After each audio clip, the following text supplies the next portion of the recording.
You're probably aware that cities, counties, states, all over the nation are in a serious world of hurt. Now, they would tell you that they're in a serious world of hurt because the economy is down and revenues are down to them. Well, yes, that's true. However, what is truly the case is that government has been spending money like there is no tomorrow, like there is no comeuppance. Not only are they spending the money they bring in, but they are borrowing on top of that. And the costs of servicing that debt are always there. So when the economy contracts, which everybody on the planet knows it will, there's no such thing as a boom that's not followed by a bust. There's no such thing as walking up the hill. And if you need to get down the road a piece, you're going to walk up the hill. You're sure as hell going to have to walk down the hill. Same thing. Boom and bust. It's taught in school as the boom and bust cycle. Hello. So these governments knew all along that there was going to be a bust. And they just kept spending every single penny. And when we don't have enough money, then we're going to borrow. Oh, are we? It's great. We got all this money. We're spending it all. And then the economy did what everybody on the planet knew it was going to do. It went through a contraction. So now the government says, "Oy vey, where's the money? How are we going to service this debt? We got all these things we have to pay for. We got so much less money coming in, but we still have to service the debt." So they start cutting, which they really don't cut the right things, right? Because they continue the social spending, they continue the entitlement programs, they continue the communist socialist spending, no matter what.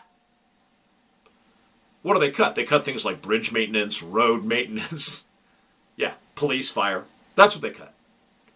They continue to give away free money on the entitlement programs, which is the part that should be done away with. Because your property taxes, that's supposed to pay for police, fire, and schools. Your property taxes. If you're a homeowner, you're paying property taxes. If you're a renter, you're paying them because the homeowner is building that into your rent. So it doesn't matter whether you're the owner or whether you're a renter. You're paying property tax for schools, police, and fire. And what do they do when general revenues drop? Cut police, schools, and fire.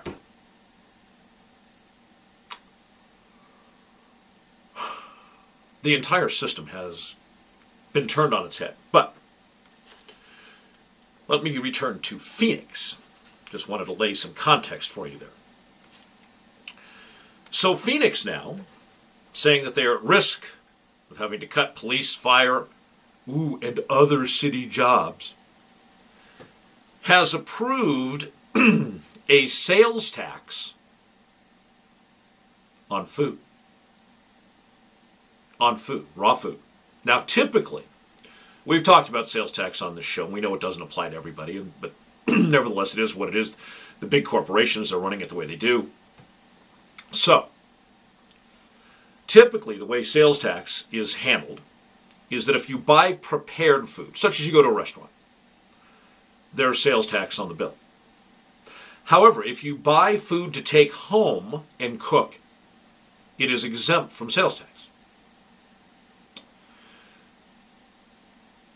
However, the city of Phoenix has decided that they now are going to impose a tax, a sales tax, on food. Now, here's the problem. I've mentioned this before on the show. Once the government has, it is perceived, and we'll say it that way, the right to tax a thing, the government may set the rate of tax at whatever they like. So you have in America inalienable rights. You have the right to exist, to feed yourself, without the government creating an artificial environment where you can't afford to.